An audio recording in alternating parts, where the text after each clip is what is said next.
ଥରେ ଗୋଟିଏ ଟ୍ରେନ୍ ପଶ୍ଚିମବଙ୍ଗର ଏକ ଗାଉଁଲି ଷ୍ଟେସନରେ ଅଟକିଲା।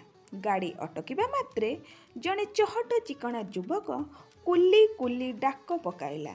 ଯୁବକଟି ଗୋଟିଏ ଅତି ସୁନ୍ଦର ପ୍ୟାଣ୍ଟ ପିନ୍ଧିଥିଲା। କୋଟ୍ର ରଙ୍ଗ ମଧ୍ୟ ପ୍ୟାଣ୍ଟର ରଙ୍ଗ ସହିତ ମ୍ୟାଚ୍ କରୁଥିଲା। ମୁଣ୍ଡରେ ଟୋପି ଥିଲା, ବେକରେ ଟାଏ ବାନ୍ଧିଥିଲା ଓ ତାର ବୁଟ୍ ଚିକ୍ ଚିକ୍ କରୁଥିଲା। ଗାଉଁଲି ଷ୍ଟେସନରେ ତ କୁଲି ନଥାନ୍ତି। ଯୁବକଟି ବାରମ୍ବାର ଡାକ ମାରୁଥିଲା ଓ ବ୍ୟସ୍ତ ହୋଇ ଏପଟ ସେପଟକୁ ଚାହୁଁଥିଲା। ସେତିକିବେଳେ ସାଦା ଧଳା ଲୁଗା ପିନ୍ଧିଥିବା ଜଣେ ଭଦ୍ରଲୋକ ସେଠାକୁ ଆସିଲେ। ସେ ଯୁବକର ଜିନିଷ ତଳକୁ ଓହ୍ଲାଇ ପକାଇଲେ।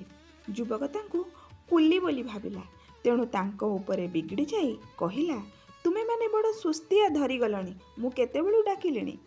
ଭଦ୍ରଲୋକ ଜଣକ କୌଣସି ଉତ୍ତର ଦେଲେ ନାହିଁ। ଯୁବକର ହାତରେ ଧରି ନେବା ଭଳି ଗୋଟିଏ ଛୋଟ ବାକ୍ସ ଥିଲା ଓ ଗୋଟିଏ ଛୋଟ ବଣ୍ଡଲ ଥିଲା। ତାହାକୁ ଧରି ଭଦ୍ରଲୋକ ଜଣକ ଯୁବକର ପଛେ ପଛେ ତା ଘର ପର୍ଯ୍ୟନ୍ତ ଗଲେ। ଘରେ ପହଞ୍ଚି ଯୁବକଟି ତାଙ୍କୁ ଦେବା ପାଇଁ ପଇସା କାଢ଼ିଲା। ମାତ୍ର ପଇସା ନେବା ପରିବର୍ତ୍ତେ ସେଇ ଭଦ୍ରଲୋକ ଧନ୍ୟବାଦ କହି ଫେରିବାକୁ ଉଦ୍ୟତ ହେଲେ। ଯୁବକକୁ ଭାରି ଆଶ୍ଚର୍ଯ୍ୟ ଲାଗିଲା।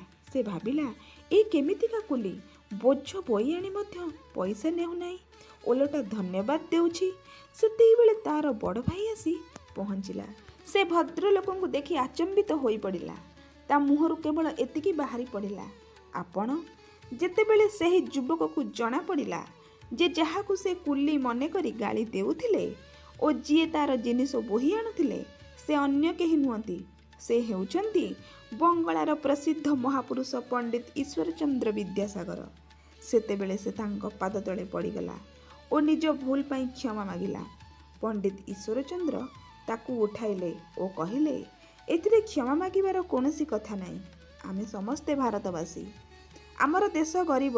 ଆମକୁ ନିଜ କାମ ନିଜ ହାତରେ କରିବାରେ ଲାଜ ମାଡ଼ିବା ଉଚିତ ନୁହେଁ। ନିଜ କାମ ନିଜ ହାତରେ କରିବାକୁ ସମୃଦ୍ଧ ଦେଶମାନଙ୍କରେ ମଧ୍ୟ ଗୌରବର କଥା ମନେ କରାଯାଏ।